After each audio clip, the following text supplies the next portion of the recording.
Yo sobat semua, pada tutorial kali ini kita akan mencoba membuat background ya. Hanya background. Namun tema background kali ini adalah modern touch background atau background yang touchy istilahnya ya. Yang cocok untuk produk-produk teknologi dan sesuatu yang agak serius gitu ya. Nah, biasanya pada background yang berbau teknologi itu dia mempunyai shape yang runcing-runcing dan lurus-lurus seperti ini ya. Kalau ada bentuk-bentuk itu biasanya jarang sekali bentuk yang melengkung. Nah, tentu saja pada Corel Draw ini mudah sekali dibuat. Namun polanya bagaimana? Polanya bisa acak sih. Bisa acak, bisa simetris, dan bisa juga kalian variasikan sendiri. Oke, sebelum kita membuat background ini, kita inspect dulu elemennya ya.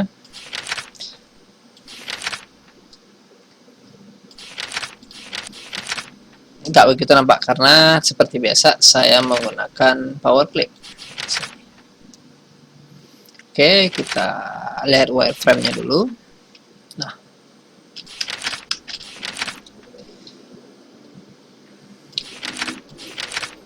ini di sini ada beberapa objek ya. Terus juga ada line-nya. Nah, membuat line seperti ini bagaimana? Nanti kita coba buat ya.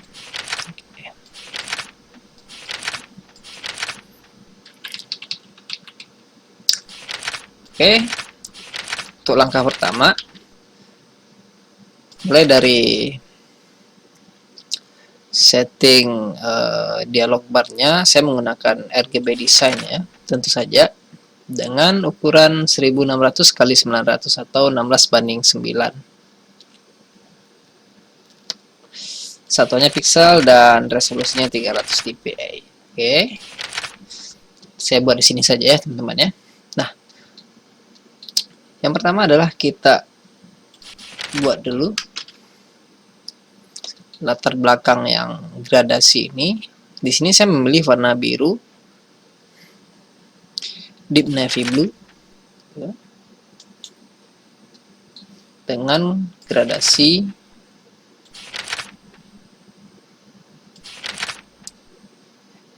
elliptical fontaine ya, atau gradasi yang bulat. Di sini saya taruh hitam. Nah, setelah itu saya gunakan tombol ini nih, atau reverse fill. Jadi dibalik nanti ya, yang biru ini jadi hitam, yang hitam jadi biru. Oke, tarik sedikit. Saya rasa sudah cukup.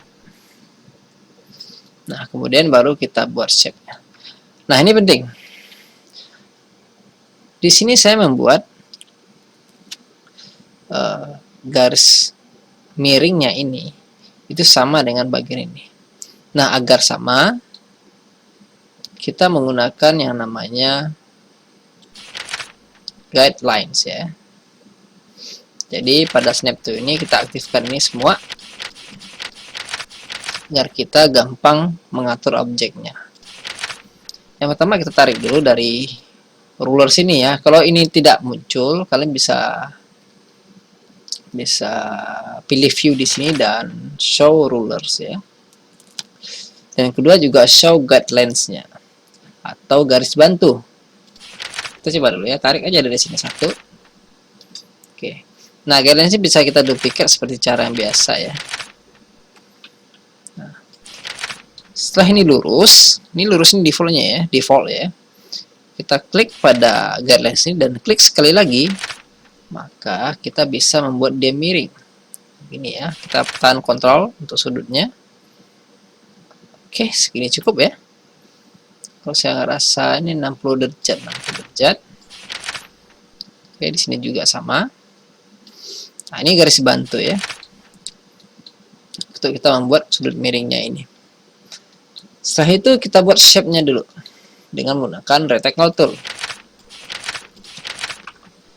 Kita buat yang biasa dulu. Oke. Saya rasa ini di sini dulu ya. Nah, setelah itu convert to curve atau control Q ya. Nah, di sini baru kita buat dia pas searah dengan guidelines-nya. Nah, di sini saya buat dia agak berjenjang. Di sini saya klik lagi. Jadi kita kasih dia node satu di sini ya, dan di sampingnya juga. Nah, di sini ada node, kita blok aja node-nya dan kita tarik ya. Ya, begini kira-kira. Oke, kalau ini terlalu tinggi, kita turunkan sedikit.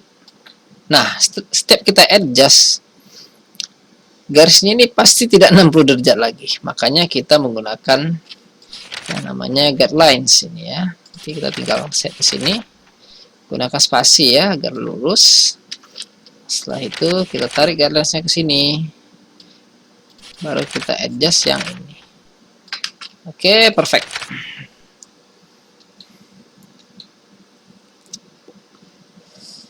Nah, setelah itu kita coba kasih warna ya. Kita kasih warna dia biru biasa. Oke.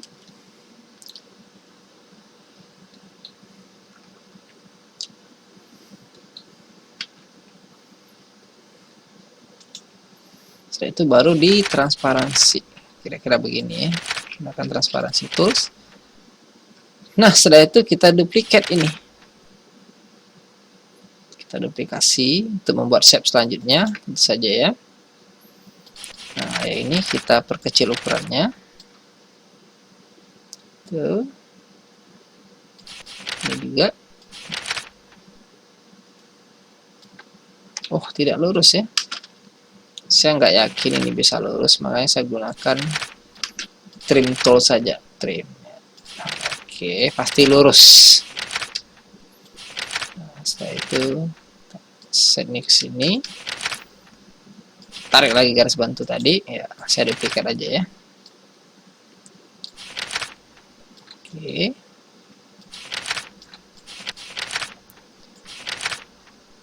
Nah, jadi snap to ini, terus ini gunanya kalau kita menarik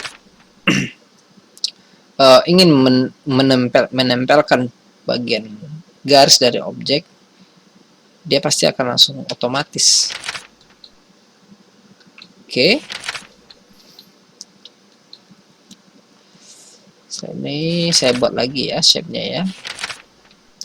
Kira-kira seperti ini. Ctrl Q ya, jangan lupa. Oke, di sini juga saya tarik ke samping. Nah, oke, seperti ini kali ya.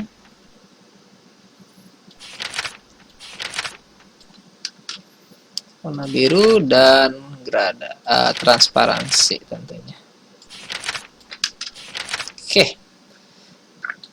Mungkin bentuknya nggak sama ya, tapi polanya aja yang sama. Nah, setelah itu ini saya perbesar semua dulu. Saya rasa ini masih terlalu tinggi ya, ke atas ya.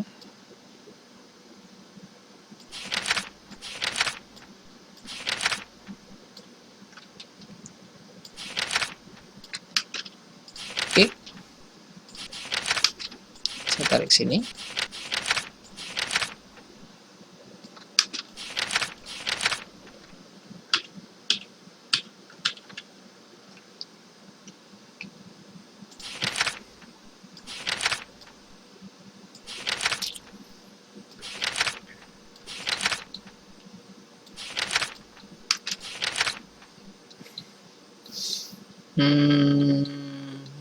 Saya rasa masih ada yang kurang ya, masih kurang kompleks. Kalau begitu kita coba buat shape kecil atau yang agak besar di sebelah sini ya, sebelah sini mungkin.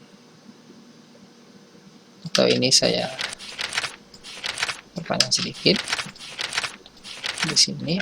Salah ya.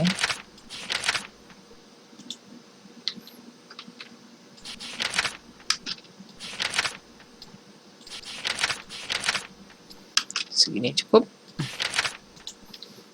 Nah, ini transparansinya segini aja mungkin kali ya.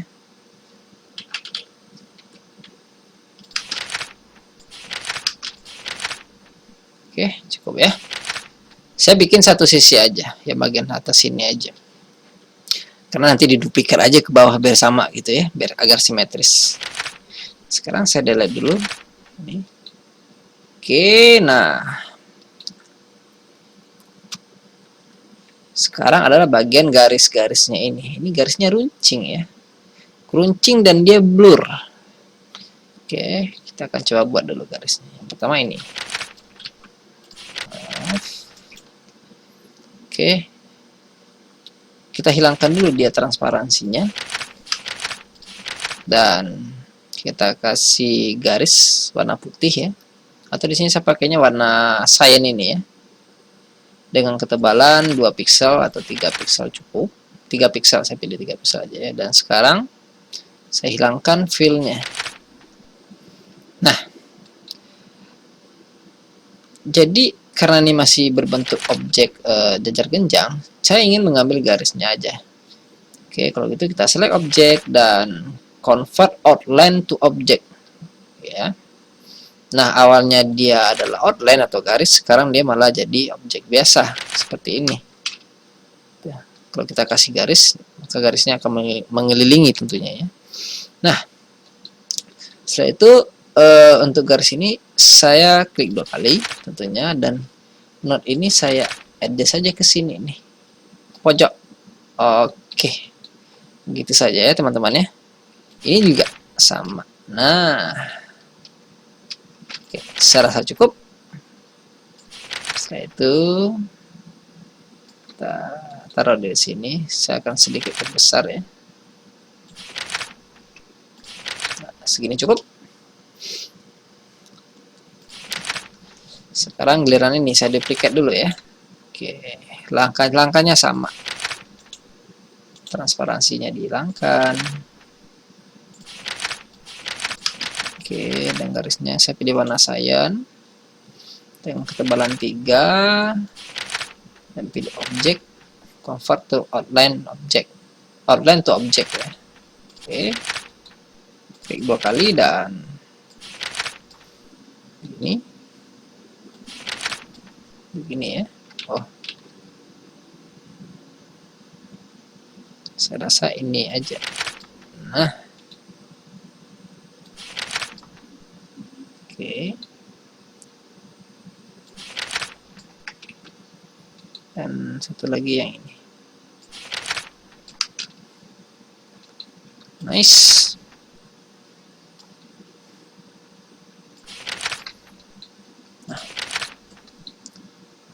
Selesai. Saya tarik atas sedikit ya, karena nanti ujung-ujungnya juga di power clip ya. Oke, ini saja cukup saya rasa. Nah, sekarang karena saya menggunakan Corel 2020, jadi saya bisa langsung efek ya.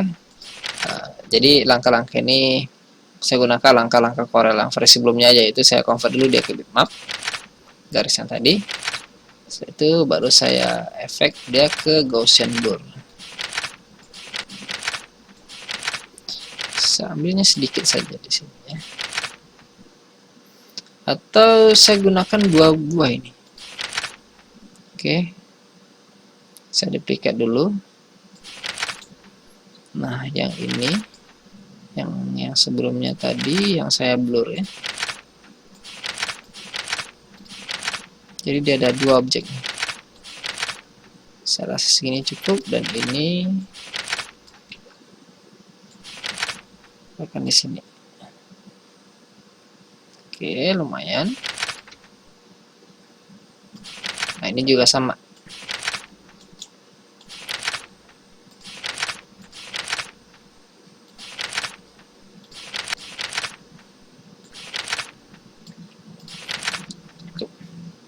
Jadi dia ada kayak sedikit sinar-sinar gitu ya.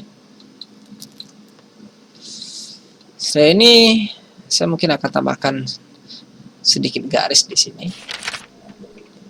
Garis begini mungkin ya. Dengan ketebalan 3 piksel saja. Saya mau garisnya 2.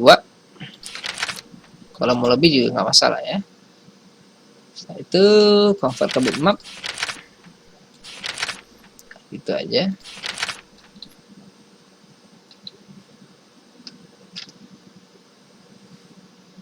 Auto nggak usah pakai beam, saya ini dulu. Dikasih shadow bisa nggak ya? Shadow saja kali ya. Tapi nggak terlalu jelas saya rasa. Sudah, saya langsung efek saja dia ke blur. Blur. Oke. Nah, khusus untuk dua garis ini saya grup dulu ya. Saya gunakan transparansi sedikit saja. Saya rasa cukup.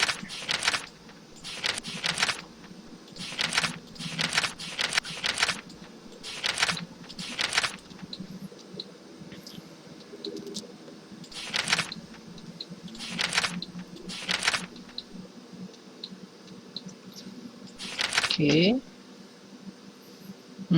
Apa yang terjadi kalau kita kasih dia gradasi ke warna ungu kali ya? Ungu.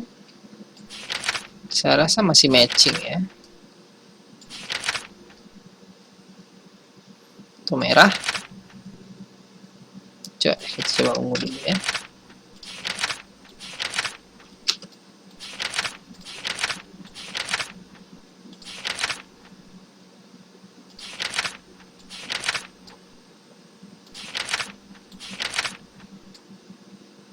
Oh, ini nggak kena.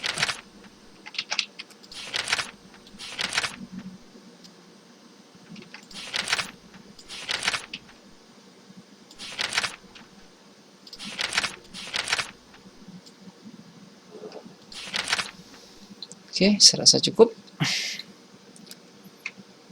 Nah, sekarang di sini masih ada garis ya, masih ada transparansi di sini. Coba buat. Ini hanya transparansi objek biasa ya. Saya kasih warna biru dan transparansi seperti ini. Oke. Kasih dua buah aja. Taruh paling belakang.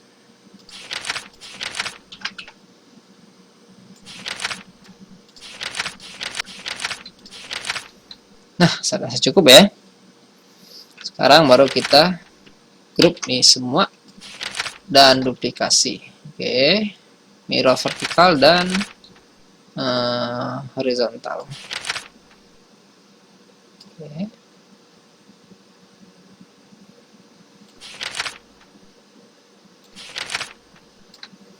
Saya rasa cukup, dan setelah itu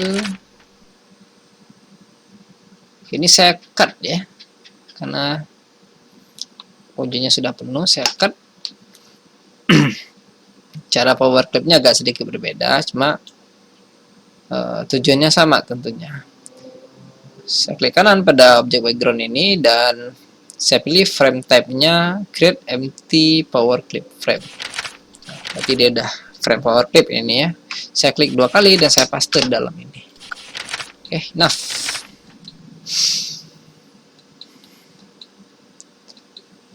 Saya rasa lumayan ya, tapi ini kok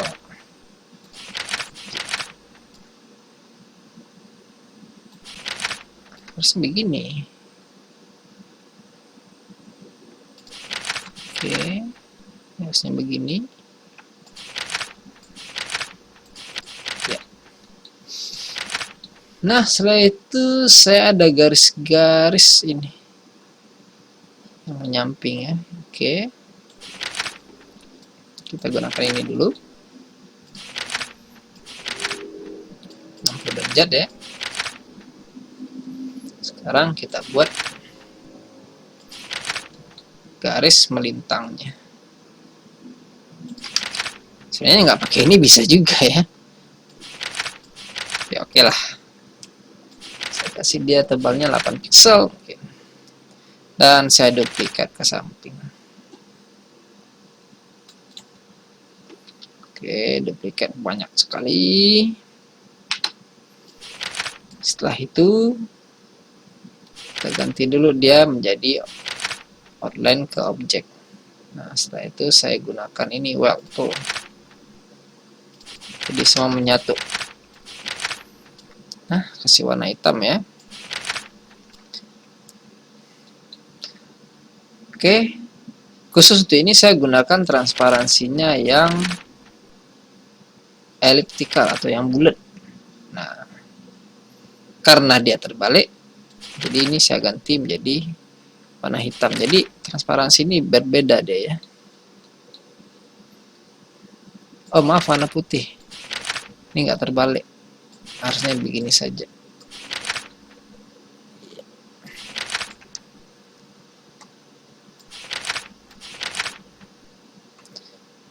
Di sini mungkin warnanya agak sedikit abu-abu ya. Oke, biar nggak terlalu jelas. Saya rasa cukup. Ctrl X dan Ctrl V ke dalam. Taruh dia paling belakang tentunya. Oke.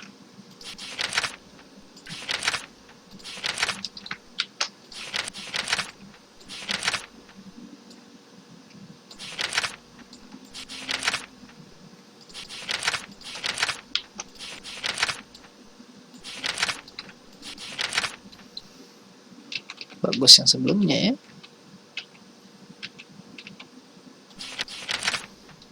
Nah, kira-kira begitulah tutorial membuat modern text background ini ya. Dan ini ya, tutorial saya ini tentu saja ini hanya basic cara membuatnya. Kalau digabungkan dengan kreativitas teman-teman, apalagi yang sudah pro ya, biasa mereka membuat background text ini lebih kompleks. Seperti ini contohnya ada sinar-sinarnya gitu ya. Kita coba buat sinarnya. Di sini saya gunakan polygon, pakai dia 4 aja sisinya. Saya gunakan shape tool. Mungkin dia seperti senjata ninja kali. Oke, setelah itu saya convert ke kurva dan bagian ini dipanjangkan. Oke, tarik.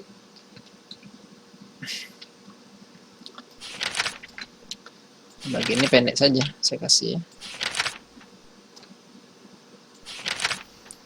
Itu saya kasih warna dia science dan di blur, Gaussian blur ya.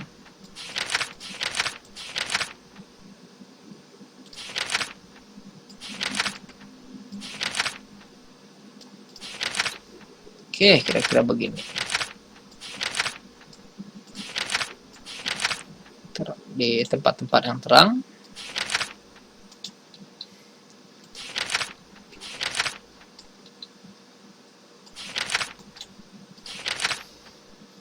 Nah, jadi ya teman-teman ya.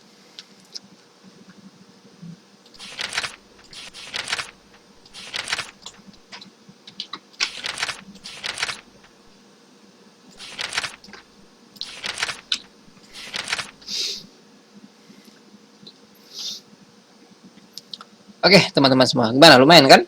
Dan caranya pun cukup mudah saya rasa. Jadi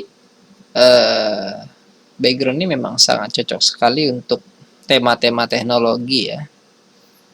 Kalau temanya kuliner ini nggak cocok. Apalagi untuk tema yang untuk contohnya untuk perawatan bayi dan anak-anak ya, ini nggak cocok banget. Jadi ini cocok untuk produk-produk teknologi dan high teknologi gitulah, kayak mobil apps contohnya, atau barang-barang elektronik saya rasa ya. Otomotif juga bisa. Nah, sekian dulu tutorial singkat dari saya. Semoga bermanfaat dan kita jumpa lagi pada tutorial selanjutnya ya. Bye semua.